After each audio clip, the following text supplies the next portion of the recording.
So Nathan is not in today. He had something else to do. So I'm Chelsea Rushbrook, and with me I have Pat Jones and Chris Berry. Hey, Hey, how we doing, y'all? everybody. So today we were kind of throwing around a different couple of topics, and finally settled on the therapeutic values of one addict helping another, and then also the different pathways that we've all taken or similar pathways that we have and those that are available to us. So with that, Chris, you want to take it away first? Well, I'd be glad to. I know for me, excuse me, I've tried several things before coming to the rooms of Narcotics Anonymous. My pathway of recovery is 12 steps with complete abstinence. That's the only thing that's ever worked for me um, in a spiritual program of action. I don't know what it is. Those guys, back in 35 when they wrote the big book Alcoholics Anonymous, they were onto something with the even medical doctors have no idea why this works. The magic of two broken people being able to sit down across the table from one another and heal each other in a way that medicine fails us. Counseling, I've been to counselors and talk for an hour and they charge me, $1,000. And when it's done, Pat, they ask me how I feel about that. You know what I mean? Like, well, how does that make you feel? Well, I just told you for an hour how I felt. And you're not any closer to understanding me than when we started. Yeah. Then I come to a program like Alcoholics Anonymous, Narcotics Anonymous, and you know everything about me but my name. You know the same struggles, the same pain, all of that. So, and it's free. They don't charge me nothing. That's the best things about all these pathways. Pat, I haven't seen you on here in a while. How you been? I've been good. Doing big boy things. Big boy things? Yeah, just working a whole lot. I've been doing a lot of virtual meetings, unfortunately, since I work at night. So yeah, it's kind of the best thing for me. But thank God for that portion of COVID, I guess, is because that made it more available. Oh yeah, definitely. So my recovery pathway, I choose 12 steps to complete abstinence. I've tried and I'm honestly I had a long journey to actually reach that conclusion because I tried to wiggle my way out of just about everything. I'll do this drug, I'll do that drug, I'll do it this way. Right. I'll try to drink. Anything but our DOC. Yeah, exactly. Just on the weekend. And then it just I switched DOCs and then, so it's what's working for me right now is just complete abstinence, a spiritual program. I'm starting to go to church a lot. So religion, I don't want to say religion, but I mean having that spirituality in your life. Yeah, having the God of my understanding and a close contact, conscious contact with them. So what are some other things that you do to help your recovery? Because I know 12-step is a huge part. I mean, it's a huge part of my life also. And, a lot of our friends are in the 12-step. But what are some other things that can be considered pathways that you put into your life to go along with your 12-step? Well, I mean, I think the most important thing for me is that is number one, acknowledging or recognizing that I didn't come here to be miserable. Right. You know what I mean? I did not come to a program that offers life to hide out in meetings, to white knuckle it, to hide out from the world. I am what people love to label. You come around here long enough, they label you all kinds of things, and which is fine because it's not what they call you, it's what you answer to. But labeling me a big book thumper, people think that that's an insult, and it's actually quite an honor because I'm in the literature. I think so too. And the literature says that I can go anywhere anybody else goes as long as I'm spiritually fit. That means I can go play pool. I can join pool leagues. I can go, if I want to dance, I can go dance. I can go to cookouts. I can do all of these things. Bowling leagues, exactly. Softball. That's right. But the main thing for me, I am a meeting maker, but I, just making meetings, eventually everything, my drug of choice is more. It doesn't matter what it is. I want more of it. You know what I mean?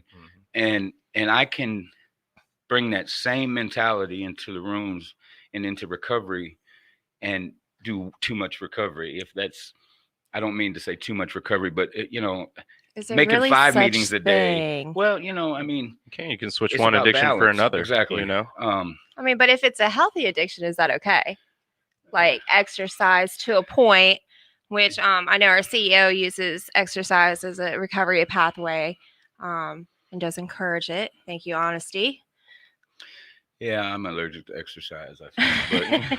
But I need to get back into it. my thing is helping another human being.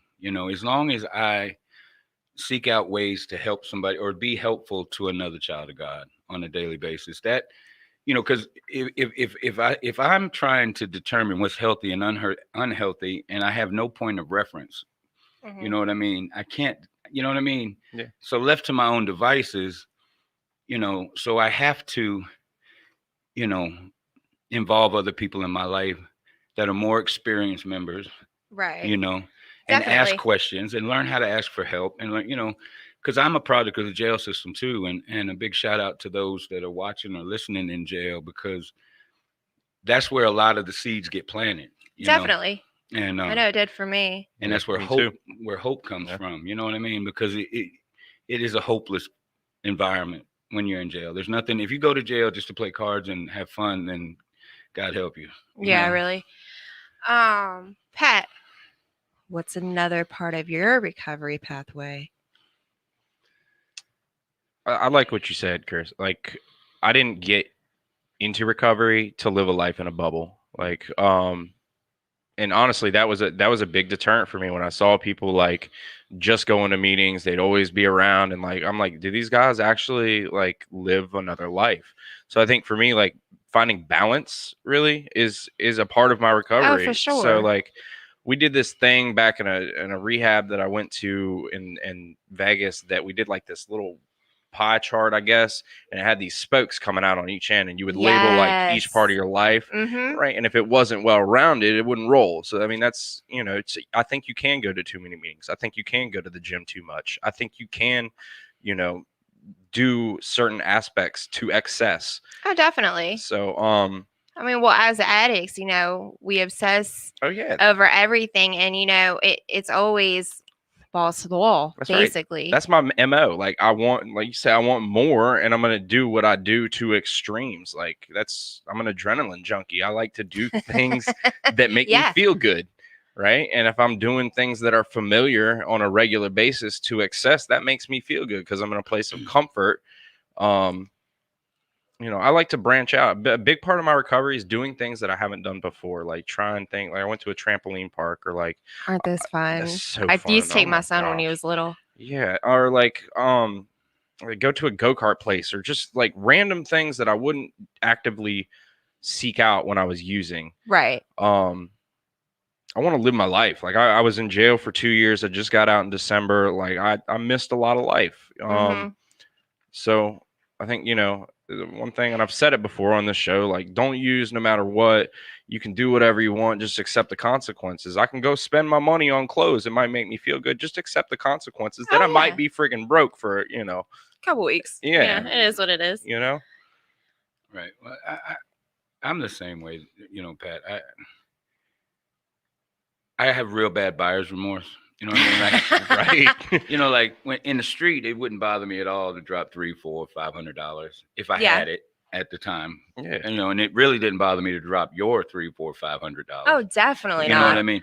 But I'll struggle with going to Walmart and buying a $20 wax diffuser to make my room smell better. You know what I mean? Yeah, absolutely. But it's like it's all part of self-care, which is also another pathway. Yeah. There's all these different pathways that we don't consider something that's keeping us clean, but making sure that we have clean clothes that are conducive to our recovery. Yeah.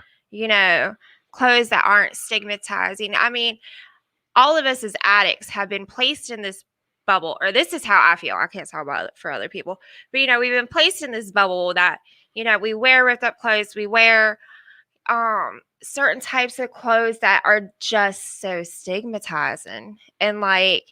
I got a letter today from the governor restoring my voting rights. Heck yeah. That's and awesome. Like, congratulations. Yeah. I'm not even on probation yet. That's so amazing. What? I know, but it's like, we get put in this spot that like we don't feel like we can get out of it, and like we can break out of it.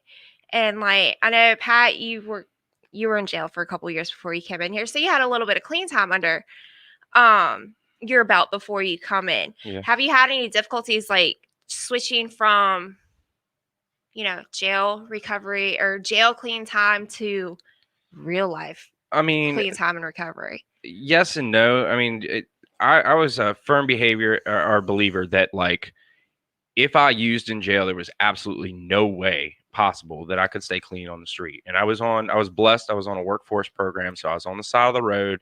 People were throwing us beer. People were throwing us Yeah. subs. Like we could use, there were people actively using in my pod with me. Oh, definitely. So I mean, yeah, it's a little different because I can, I don't have to wait for somebody to throw me a beer on the side of the road. I can just go to 7-Eleven and buy it whenever I want. And But it's legal. right, it's legal. And now here, July 1st, good God, are we going to open up a whole nother door of what's going to happen then? But that's a whole nother topic. But I mean, yeah, Thanks, honesty. I made a decision. I made a firm decision that my life is better when I'm not using. Mm-hmm. Willing to, take myself out of situations that I don't feel comfortable in. Like there was a birthday party I could have gone to. Everybody's going to be drinking. I could have gone there. I definitely could have, and I wouldn't have drank. But I chose not to because today, I don't seek out approval from other. I would have felt like I had to make an appearance and drink a few drinks. Well, it's like I definitely feel that because a lot of.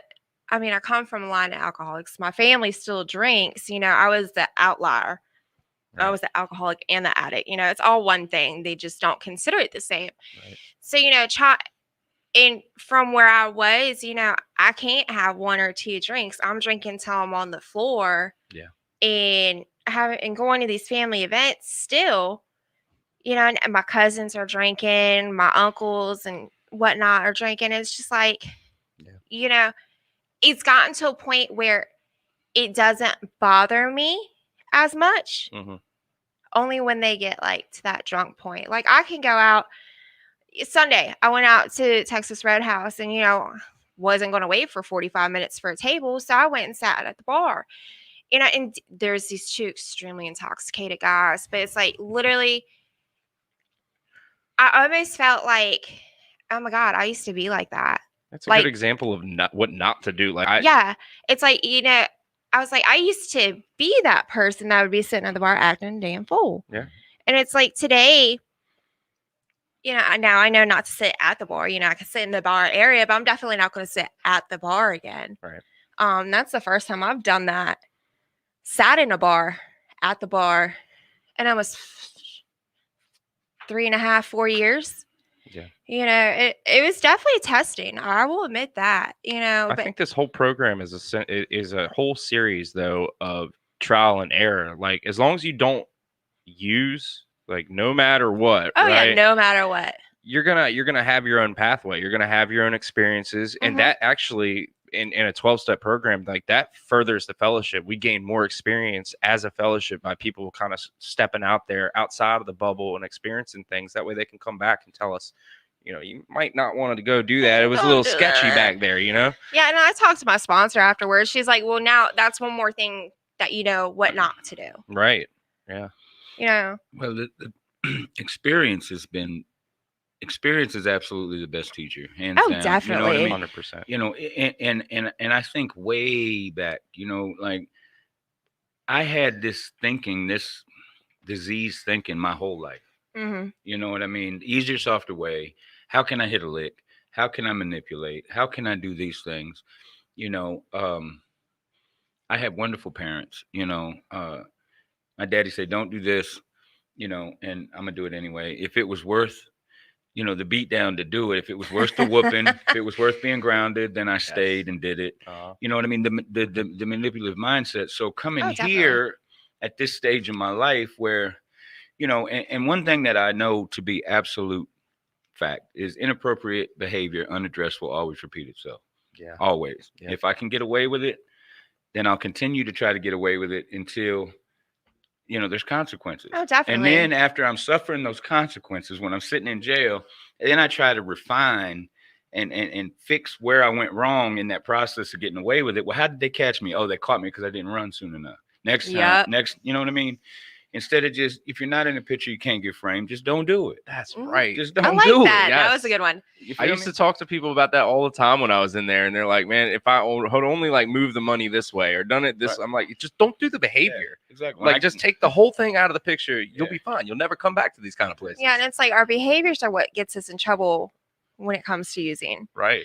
And it's like, a lot of people don't realize that like reoccurrences of use, it starts out with behaviors days, weeks, months before the actual reoccurrence. Yeah. And I've talked to a couple of my friends. I was like, so what was going on leading up to this? And that's that peer-to-peer part. You can see it. I mean, it's been my experience that I can. If you know that person, Yeah. you can start seeing those little ticks going on Yeah. in their Mhm. mind. It's like, what are you thinking over there? The insane part of this disease, though, is that like the person that's going through it does not see it happening. That's where like the fellowship is the most important part. And having of that this. network. Right, exactly. Because like I don't see myself when I'm starting to do these sketchy behaviors. I just think everything's normal, Oh, and definitely. maybe I'm shifting some things around, like, but Let me put this money here. I'm not going to put it in the bank. And, right. you that's the dope this thing. person's not going to know this if I just don't have to tell them. Uh-huh. And it's a whole lapse in your Yep. behavior. It's not necessarily relapse until you've actually done it. We have these lapses in our mental health. Stop taking the medication and stuff like that. Well, then, it's coming to understand little things that, people learn somewhere around like middle school, like a half truth is a whole lie. Oh, yeah. Like I'm just getting to know that. Like I didn't lie to you. You didn't ask me the right question. Right. You know what I mean? Like we're playing a game. Omission 20 is a questions. lie, too. Exactly. You know what I mean? Yeah. Or I mean, listen, just transparency. It's like Jesse says to me all the time. He's like, man, does the stuff you say make sense to you? You know what I mean? Because it does. In my mind, Everything it makes complete sense. And Right. it's going to be great. And it's going to be, and I'm talking about clean. One thing I never have done, I have never, and I say blame a junkie for pulling a junkie stunt, but I never blame somebody in addiction for doing the things that they do. You know what I mean? We do crazy things when we're under the influence. When an alcoholic is drunk and in a blackout and they do things, are they held accountable for it? Sure. But I don't look at them and go, da-da-da-da-da. I'm Right. talking, but the stuff that I do clean, It's when I still don't questionable. have the dope to blame it on, when I don't have, it's just because I felt like I could get away with something. Yeah. That dope fiendry That's right. that's still The dope here. fiendry. Well, it's habits, man. Behaviors Yeah. are habits as well. You brush your teeth for 12 years, whatever, your whole life or whatever, and then you stop brushing your teeth, you're going to feel Yeah. some type of way, Oh, like yeah. something is wrong here. So like, And it's just like, that's a whole, you got to learn to live your life again. Like, yeah. And I apologize, Nathan. He's in rap training. I didn't quite know where you were. That's my bad. But, coming back to, we always talk about change people, places, and things. Mhm. We hang out in a barbershop long enough, we're going to get a haircut. It's the same thing. I've moved 2 hours away from where I grew up because I felt like that's something that I needed to do. Even though I know people down here in Richmond, it was something I needed to do because all my friends that are clean now that I went to high school with, they've moved out of the state and they're doing great. I'm like, well, maybe I'm doing something wrong by staying in Alexandria. Let me take this suggestion that was given to me and make a move. Right. So I did. And, I don't have a whole lot of friends outside of McShin or outside of the fellowship. I might have one or two friends and they're, from where I was working before I came back here. I don't feel like, and they all understand my recovery outside of McShin and outside the rooms because I'm very open about it. But it's interesting because, we have all these friends and it's just like, we were worried at one point about not being able to have fun, not being able to do things without the drugs and alcohol. Have y'all ever felt that way at one point or another while we were using? I have a personality that's big as all outdoors, Yeah, you do. especially if you give me an audience. You know what I mean? If I get an opportunity to perform, but the problem with that is, and we talked about this a little bit before the podcast, is that that's my representative. That's not me. Mm-hmm. You know what I mean? In this process, in my search to find my identity, my authentic self, who I really am and who I rarely let other people see is very soft, very emotional, very You're a teddy bear. You know what I mean? Like The Notebook is my favorite movie. You know what I mean? Like I'm Yeah. soft as cotton, but I have to come off where so I have all these different characters that I can jump into and back and forth from at any point in time. And in doing that, one of the first conventions I went to years and years ago, the theme of the convention was The Masks Must Go. And they do. I don't have any teeth, so I can't say it right. The mask The must mask go, right? must go. And so Just I say it have a slow. lot of them, so I pull a mask off, or they say peel the onion, whatever your metaphor. Oh, But yeah. the truth is trying to get to the authentic me. And so being this huge personality, Mm-hmm. I'm like, man, how can I do that without, being under the influence of something, or, people aren't going to like this part of me. They don't want to, they're not going to respond to this part of me. And the other side, and I'll be quiet, is that I'm attracted to crazy. You know what I mean? Aren't There's we something in all? me that's so Chaos. broken that the crazier and more Mm-hmm. dysfunctional a person, place, or thing is, the more I desire it. Yeah. You know what I mean? And so I need to get in touch with, like, what is it in me that is so attracted to that? Because that's where the problem is. Not the dope is the last thing that comes. I mean, but we live such a life of chaos That's right. that we created for ourselves. Like, I thrive on chaos too. I've had a lot of office jobs, but I'm not a person that sometimes does well. I do a lot better now today, but I know what my triggers are in the office, and like I know, okay, well, maybe I need to step away from my desk for like 2 minutes before I lose my mind, because it can be monotonous, and it's hard, especially for me, when I was so used to just living in the moment, living it second by second on the streets, and literally out in the streets or in the woods, and then you come to this normality, this normal life that, we're like, we haven't wanted this in a long time. Like, wait, I got to get a real job. Wait, I have to like pay bills. It's like, what is this? And it's like, I mean, my type of chaos today is, all right, what roommate's going to surprise me and tell me that we're going to go out, and won't tell me what we're doing, won't tell me where we're going, just get dressed, get in the car, let's go. Tanya and Jennifer. But we end up having a lot of fun, but it's all a surprise. They don't even know what we're doing. It's just a matter of spontaneity. Okay, we can do this right now and stay clean and have fun. I'm all about that. Just get in the car. Let's roll. Let's Yeah. find something fun to do. As opposed to the police saying, get up, get dressed. We're getting in the car. Yeah. and Right. Find your Yeah, shoes, put on yeah. a shirt, and put on pants. Let's go, ma'am. You remember that release date? You getting released from jail and they bring your clothes out and you're like, really? You forgot that you went Is to that jail. what I wore into jail? Yeah, and your drawers And and I'm trying to pull them Right. up and they don't fit anymore because I know. like 20 pounds. 20, Look, like 5. I've gone in at 100. My first time I actually did any real jail time, I went in at 110 pounds, soaking wet, double size 0. I come out not weighing that and couldn't get my pants above my knees. I was like, oh my gosh. But I was a healthier. Yeah. And today, maintaining I can say for me and for most of the women that I know in recovery, we find comfort in food, and but that's one of the things that we're afraid of. And that's part of our self-care part, For me, yeah, I do need to get back in the gym because I love going to the gym, and it is a pathway for me, just like it is for honesty.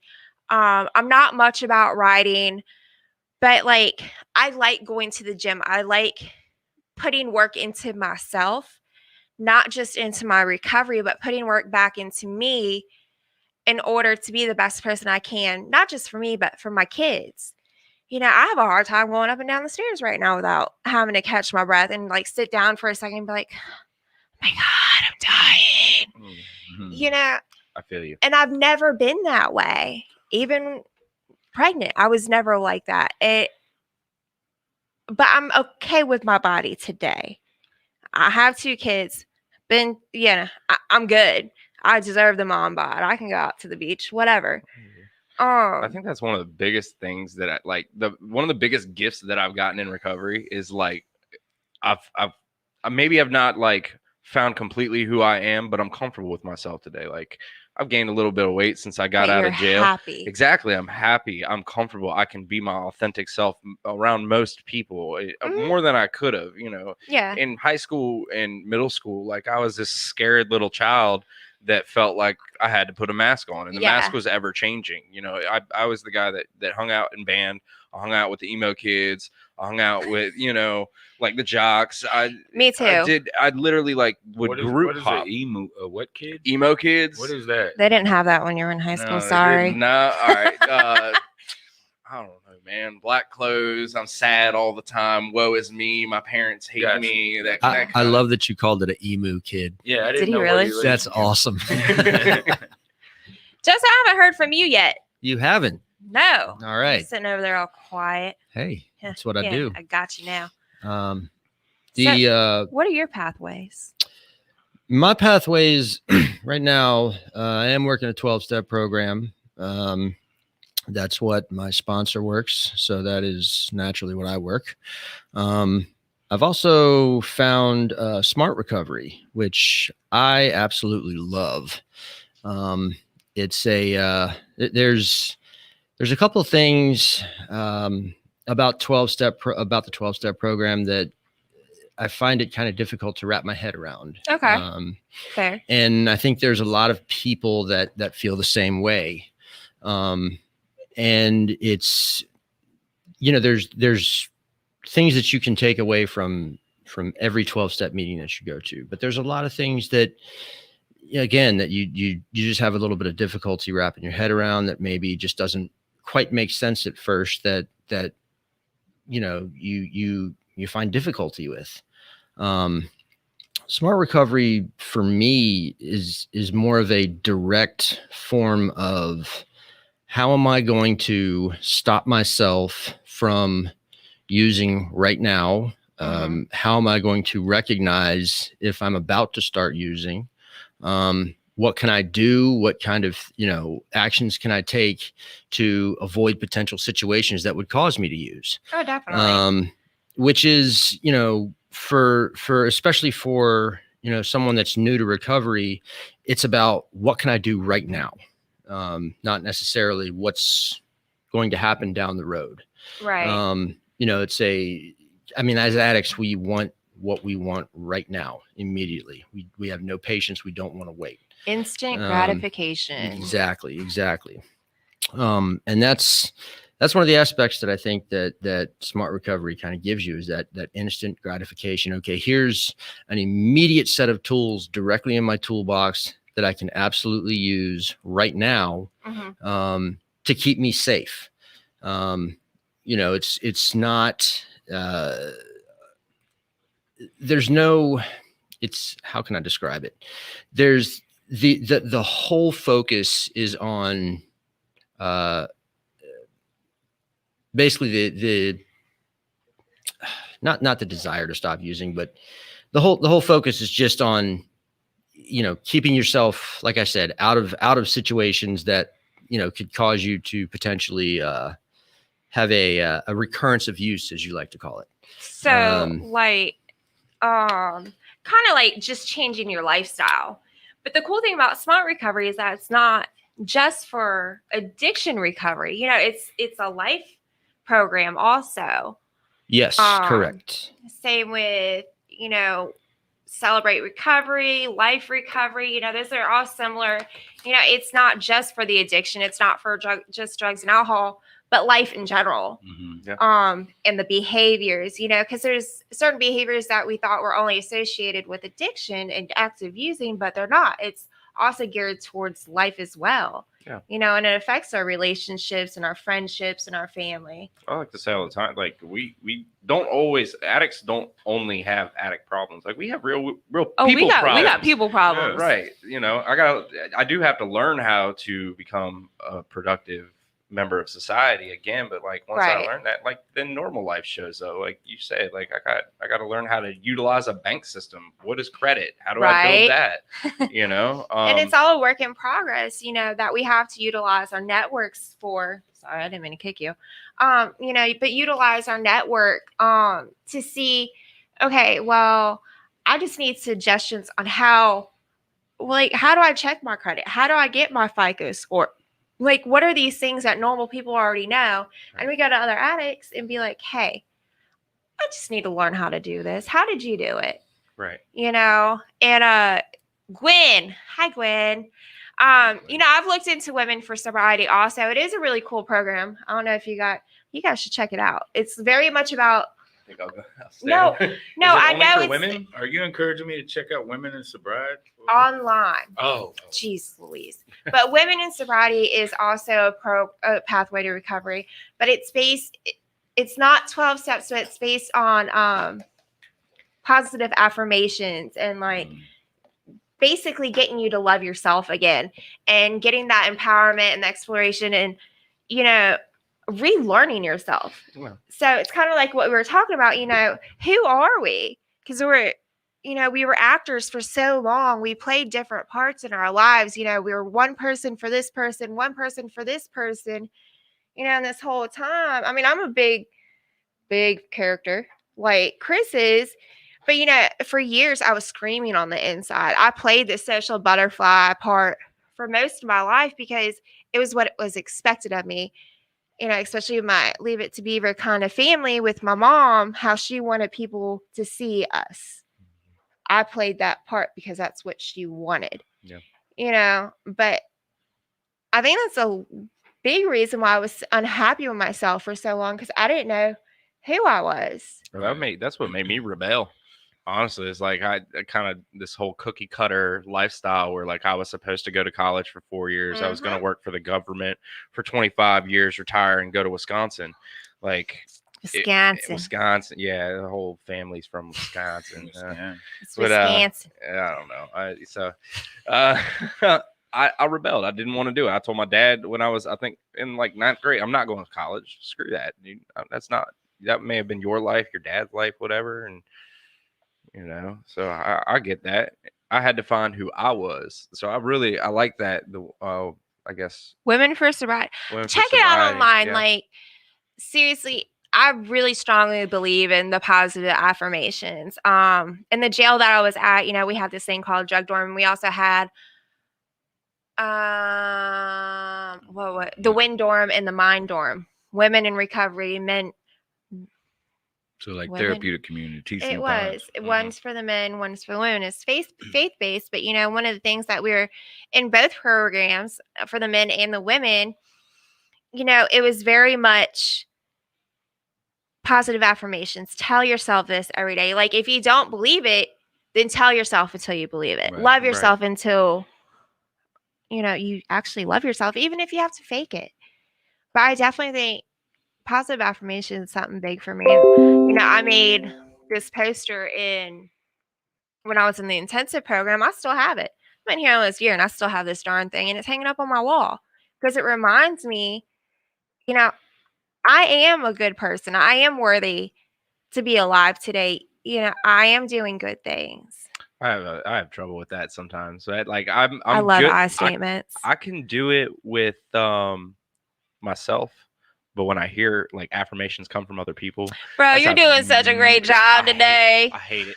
I hate everything about it, and I'm getting better with accepting them. And I think a lot of people in recovery have that problem too because they've been told that they're, you know, POS is their whole life, that you're, you know, you're never going to be anything. So when they start hearing positive stuff come from people, it's like, I should be wary. Like, what do you want? Exactly. Yeah. But a very wise woman told me that when somebody gives you a compliment, you grab it, you take it, and you rub it in. Don't say, like, if you don't, just take it, accept it, and rub it in. She's like, I was telling that to a male one time. He's like, I ain't going to rub it in, though. You know, I'll dap it up. So it's just different things, you know. I've definitely, like, women that are coming in here and they're still in that self-conscious mode, and you give them a compliment. Hey, you look really nice today. What? Just accept the compliment, rub it in, you know, think about it. You do look nice. Right. Well, you know, the thing is, so many of us, I mean, I don't know about y'all, but my story took me to the street, you know, and in that environment, everything speaks to motive. Oh yeah. You know, Yeah. somebody comes up and offers you some money. What are you trying to do? What you Somebody want? says something nice to you. What are you trying to get? You know what I mean? There are people, and check this out, Chelsea. There are people in this world who just genuinely want to be helpful. Oh There are yeah. people that have no hidden agenda. There are people who genuinely love and care about us for who we are, not what we can do for them, not what we can give them. But it takes time for me to, you know what I mean? They used to say, and I'm a slogans guy, I'm a visual guy. I get it from my daddy, you know what I mean? And my father's personality is big as all outdoors, and that's what I wanted. You know what I mean? Larger than life. Oh man, well he's a big man, and he's also, I mean, just an Exuberant. entertainer. You know what I Mhm. mean? And a great storyteller. And I wanted to be all of those things, but I couldn't be. I got to be the best me. You know what I mean? And so, but what I get in touch with is like when I get here, I come in with, you know, bullet holes all through me and cut wide open. Y'all got to take me and sew me up and fill me back up with stuff and love me till I love myself. And, you know, I don't, I remember the first hug I got in a meeting of Narcotics Anonymous. You know, they back in the day when the world was open and nobody was running around wearing masks and you could actually touch people and shit, you know, stuff, excuse me. There was a greeter. That was their job at every meeting. They'd stand at the door and hug you as you came in. And I remember they reached out to hug me and I was like, what the?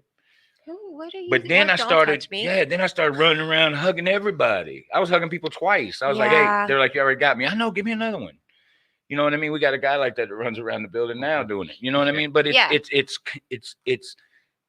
because I hadn't had any physical contact in so long. Oh yeah, definitely. And That wasn't not necessarily unwanted, but it was for a reason, Yeah. not with no motive. you know, and I had been reduced to living on an animalistic level. So to be back in humanity and being treated like a human being, you feel me? It was something that I didn't realize how much I craved that, how much I missed it, how much you needed that Oh, physical yeah. contact. I can't believe you guys can see that far. That's why I have That's- glasses on. So Charlotte May Tinker. You know, I definitely feel that passing judgment on I do find myself passing judgment on myself since I've gotten clean. You know, I'm I'm my own worst critic. Absolutely. But it comes with, that's why I'm so big on the positive affirmations. You know, you take these things that you're judging yourself on, you write them down and say, well, I am pretty. I am loved. These are things that I used to not think I was until I got clean and realized, you know, I'm okay with myself today. I mean, I don't mind rolling out of bed, coming to work with my hair in a whole mess. You know, I don't. But, you know, I brush my hair, I brush my teeth, and I get dressed in a manner that, you know, I'm happy with myself, and to show that I have some pride in myself, because I didn't have pride in myself for so long in active addiction, you know, but having that pride in myself has given me this want to move, to go forward, and like this desire. But it's crazy that you're saying, you know, these people come into our lives that have no motives.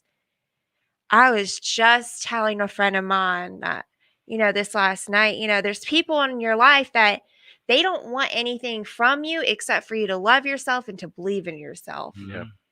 Yeah, because for so long we didn't have this. And it's like we come into recovery, we get these networks, we get these, you know, recovery brothers and sisters and whatnot, you know, and we're one big happy, well, not necessarily always happy, but, you know, it's a big family. Mhm. Yeah. And it's like, when are you going to realize that nobody has a motive? Like, we want nothing from you. We just want you to be healthy. Yeah. We Yeah, want well, you to be happy. I think, not to cut you off, but I think a lot of what people struggle with, and I know I did, right? The diversity of the group is our strength. Yeah. Oh, yeah, Oddly definitely. enough, right? Uh-huh. But you come in here and you start looking for people that look like me, that talk like me, that have my story, and that decreases my pool of help. But does anybody ever actually have your story? Similar. Yeah, they're similar, but More like I than come different. in looking for people who talk the way I do. See, here's the thing: when I'm mad, I talk street. When I'm really mad, Northeast I heard Arkansas it. comes out of my voice. You know, like the hillbilly comes out in me. Yes. And so I started looking for people who Sounded like you know, you. Maybe had. and what I didn't realize is that the most help that I've gotten in the rooms of Narcotics Anonymous have came from the most unlikely places and people that when I looked at them, Justin, I was like, man, if that dude comes over here anywhere near me, there's gonna be a problem. You know what I mean? I remember And that be when the you came in. person- Yeah. Right. And that's the person that saved my life. Yep. Not the guy who's sitting there playing pinochle with me that kicks it with me every Yeah. night. It's the square. It's the That's it's right. the you know what I mean? Oh, how you It's the supposed to know if one you in a like it unless polo. you try it? Exactly. You But know, I just like come in food. and I disqualify people. Yeah. Based on, definitely. you know, based on appearance, based on Yeah. how they talk, based on social status. You know what I mean? How much money they got. Well, you don't know what it feels like to be me because you've never lived on the street. You know what I Right. mean? All these different things. Yeah. And that's what speaks directly to who I am versus what I am. What I am is an addict. Who I am is Kate and Carl Berry's son. I'm a child of God. I'm Chris. That's who Yeah. I am. What I am is a lot of things. I'm a dad. I'm an addict. You know, Jesse jokes with me because I've had every job in the United States. I've done, you know I what mean, I mean? that's just being a jack of all trades and master Right, of none. yeah. But that's Yep. not who I am. People No. we get locked in. I'm an addict. Mm-hmm. The Mhm. stigma of, like you said, the dirty junkie. You know, Yeah. we are The the funky most junkie. brilliant people on the. I stayed high for 30 years with no money. That takes I mean, yeah. intelligence. Oh you yeah, feel me? definitely. Yeah. You know what I mean? So we're not dumb by no stretch. We have the ability, and we're everywhere. We are everywhere. Yeah. Doing important things, you know, to draw in, you know, dope fiend in the government out of free money. Like the whole True. spectrum of, you know, so the stigma that society has that, you know, you have to have urine down the front of your pants and pock marks on your face and haven't combed your hair in a month. You know, that's Right. not what we look like. No, No, not at all. definitely not. You know, and I didn't realize how many people in big places were also in recovery. Right. Yeah. You know, even if it's just alcohol, it's still an addiction. You know? And to find out, you know, there's a lot of lawyers, there's judges, there's a lot of people, senators, governors that have dealt with alcoholism or other addictions, you know, but the difference between us three at this table and them, well, they did not get caught. Yep. You know, there is no other difference besides that, you know, and we got hit with it because, you know, we're the ones that we're at the street level. We don't have people protecting what we're doing behind closed doors, Right. you know, but we're no different on the inside. It's still, you know, here's the stigma. People in suits don't use. That's the stigma. No. When in reality is, you know, they have people to hide behind. They have people. Money. They have money. Money to hide behind. I mean, and I'm not saying anything against suits, but Absolutely not. No. you know, Chris is right. Money's a Addicts are some tool. of the most smartest people and most intelligent people. Intelligent people I've ever met. Yeah. Because we can take a penny, you know, make it into $100 in no time. Just because we want to get high, and we, you know, manipulate situations, and we have a lot of time to think about things and what we could be doing and what we should be doing. You know, we have a long time, especially once we hit jail. Yeah. Well, Unfortunately, you know, we have a lot of time to think about, well, what can I do when I get out? You know, we have two choices. We can go on, what can I do to go make this slick, or what can I do to make my life better? And what can I do to make somebody else and enrich somebody else's life? You know, Right. I think about, I lost my mom 4 years ago and I still have my daddy, but he had gotten to a point where, you know what I mean? He never stopped loving me. Right. Just stopped messing with me. You know what I mean? Like I can't, being close to you and watching you hurt you is killing me. So go do you. This is the life you want. Just do it away from me. I can't watch it, you know? And, so to come back to life, to be granted yet another opportunity by a God who loves me to get something right, you know, I have a obligation. I have a duty. I owe people. I owe the God of my understanding to take time to help for somebody sure. else, to share my experience. I try not to never turn down when the hand of NA or AA or McShin or any of these people that were involved in helping to save my life ask me to do something.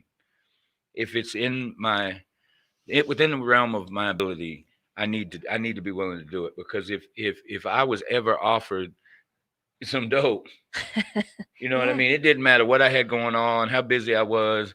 I found a ride. I walked For 11 free, miles one it's time to happening. get high. So, Oh yeah. you know what I mean? Like, so, and that's for death. So for life, I need Yeah. to be willing to do simple things that are asked of me. And then in doing so, I get the opportunity to make the people who suffered and loved me through the bullshit proud of me. I get the Yeah. opportunity to mentor to other people and show them that, you know what I mean? It's never hopeless. You're never It's out of the not. game. That's right. You know what I mean? It's a tie ball game in the ninth inning, and you're at the plate. You know what I mean? Mhm. You can win. Yeah. You know what I mean? And you can live your best life. But if and this is where we are responsible, right? If a newcomer walks into a meeting and we're all gritting or we're fussing, they're gonna turn around and leave. Well, I don't want to be here. They're miserable. But you walk into a room and you see people hugging and smiling and Yeah. joking. Okay, safe. You know what I mean? Like, But I mean, I found, it's like these people are weird. Why are they so happy? well, I thought y'all were lying. If Like somebody in here is 100%. holding. 100%, ain't nobody there's in here no that's way. happy. Yeah, And now we're sitting here, I just one need of to those find the happy, plug. weird people. Yeah. Oh, I saw people with 5 years or 10 years clean. I said, "There's no way. There's absolutely, literally no way that this person has gone that long without They're at least drinking, they're smoking something." weed. But it's crazy. Well, not even crazy, like, because we've been doing this for a while now. All of us have some time under our belt now. Yeah. It's really nice. Yeah. But living that abstinence-free program, living that honest program, like my son, God love him. The other night we were supposed to go to a meeting. My roommate decided to make other plans, and she finally came and got me. We didn't go to the meeting, but he's still on FaceTime with me, and he's like, "Let me talk to her." And he's like, "Why isn't my mommy at a meeting?" Mm. He's like, but before this, he's like, "Mommy, why aren't you at a life-saving meeting?" Because there's life-saving material in all these different pathways, and then he had the audacity to tell me, "Well, Mommy, only meeting makers make it." I'm like, "Good Lord." My son did go to quite a few meetings when he was younger. He's 11 now. Okay. And early on, I was taking them to meetings. He hasn't been in one in like 6 years, but the fact that he still remembers these slogans and he's heard me say them so often, and my family turning well, I thought you were living an honest program now. I was like, I do. Mhm. Well, why don't you want to talk about your past? I was like, because there's certain things that I don't want to discuss with my father. There's certain, but I do work an honest program. I might be brutally honest, and I might make somebody cry every once in a while. Honesty can be weapons too. Yeah, it can be. But I feel great because at the end of the day, I have no regrets for things that I have said. Yeah. I know I have not lied. And the honesty and the acceptance and the open-mindedness, the willingness, all these things that I practice in my daily life, these principles I practice, have made me a person that I like today. I haven't liked myself in years, but I like who I am. And because at the end of the day, nobody can really say nothing. Yeah. It's like, well, she lied. Yeah. When? I just, I think it speaks to, and this is one of the things, and I know we're getting close to time, but it's the appropriate time to discuss certain things. You know what I mean? It's not that I'm like you. I'll tell you anything you want to know about me. Oh, I will. Yeah. Because half of it, I still have a tendency to brag. Like, I can't even believe I lived through that type thing. You know what I mean? Yeah. But it's not appropriate to discuss certain things with minor children. And my daughter is going to school and she wants to be in this field, and she has never touched a substance. You know what I mean? Just, I didn't realize the impact or what it is to love an addict and watch them hurt themselves and be powerless to help, until I came into the rooms and started to love people and watch them leave and watch them yeah. die. It's got to be one of the You know. the hardest parts about this, honestly. is. For, It's for like- me, at least. Because I we get- die, and Yeah. we don't die. There's nothing pretty about the way we die. It's not. ugly. It's tragic. It's It's swift. it's senseless. It's preventable. It Yeah. is. That's the thing. Like they used to 100%. say, some of us have to die so others can live. A whole bunch of us get together and learn how to live so nobody has to die. That's the mindset switch that we need to have, It is. and that's what I'm trying to get across, today. All right. Well, Chelsea, you did great. well, thank you. Hey. You did great. First time awesome, guys. hosting, I was a little nervous at first. No. So what are some closing thoughts you have, Pat? Like, if you could give the newcomer trying to pick a pathway, what's your advice? I have found I explored everything, just like I explored all the drugs, and I wanted to try everything and see what everything had to offer. Oh, I yeah, did the definitely. same exact thing in my recovery. When I was in jail, they didn't offer NA, unfortunately. Well, not unfortunately, but What's your advice? Alcoholics Anonymous was the only thing that was available for us when I was in VPRJ. NA was not there. However, I'd used that pathway before. So I Celebrate Recovery. I ended up going to a rehab that was the only thing that they used. I also the Life Recovery Bible. Like I said, I'm starting to go to church, and I'm getting involved with my church family now. So like Yeah. every single one of these things has really great things to offer. Find what works for you. That's the best thing that I Or can the best say. combination. Yeah, or the best combination. Exactly. Like I really don't use no matter what. That's the biggest thing. Yeah. That's the biggest thing, because life, whatever you're facing, whatever you're going through, it's gonna pass. Things will get better. They might get worse again. They're gonna get better again. You're gonna ebb and flow through your life, right? Mhm. Just don't use and find what works for you. And the best way that I've found to do that is to just get to know people and to explore and to Pick up that phone. pick up the phone, do things that you're not comfortable with. Learn- Definitely. So All right. that's pretty much what I got. I'm gonna switch it up. Justin, closing thoughts. Really, I mean, Pat kind of nailed it. Only other thing I'd say is just stay around the right people. Yeah. Cut out the people that are bad for you. If that means getting new friends, that means getting new friends. The friends that I have now are some of the best people that I've ever had in my life. And they keep me, on the right path. They keep me motivated. And they've literally made it to where I don't miss anything about my past life. Right. I'm more motivated now than literally I ever have been. And it's because of the people that I surround myself with today. That's really it. Okay. Christopher. Oh Lord, not Christopher. I think for me, I agree with what both you guys said, but in addition to, a lot of that changing happens without my permission. As I continue to grow in this process, people will fall off because newcomers are attracted to newcomer shit. If I've been around a while and doing what I'm supposed to do, newcomer stuff no longer is attractive to me. Oh, definitely not. Yeah. You know what I mean? Like I sit and I overhear, because I ear hustle a lot. Like I'll listen to people and I'll be like, man, y'all are crazy as hell. Like what? You know what I mean?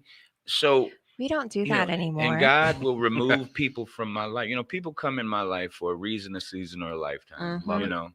And when I put lifetime expectations on seasonal people, it'll never work. Love it. So I just accept people where they are. I take from them what and if it don't apply, I let it fly. I don't, you know what I mean? There's certain people that are close to me that I struggle getting feedback from, but the rest of them, thanks for sharing, have a nice day type thing. And I go on about my business, but this thing is this recovery truly is the easiest out the way. If you use like I used, coming in here and sitting down and drinking some coffee and talking to great people is the easiest Oh, yeah, out the way. definitely. Yeah. You know what I'm saying? Mm-hmm. So Chelsea, Wow. do you have any closing thoughts? I mean, I'm kind of with you, Pat. I have a tattoo on my arm. Don't pick up no matter what. It's a constant reminder. Yeah. Because I had gotten to a point that I felt like I had to have, I'm a very visual person. So I made it very visual, but I have to have that reminder because even though, I have some time under my belt, I thought I had it all, I got it all. The last time I was in recovery, But this time I'm like, I don't have everything figured out. And I do need a constant reminder. Don't pick up no matter what. It's suicide if I do. You know, and I don't want another clean date. This is my second clean date. Like, this is it. I really don't want another one. You know, we're all susceptible to it, but I hope and I pray that this is my last one. You know, but thank you guys for coming on the show today, and for everybody watching and listening. You know, if you have questions, you have concerns, you have family members and friends that need help, please come call McShane. Send us a message on Facebook, call us, email. And thanks for hanging out with us today. Appreciate it.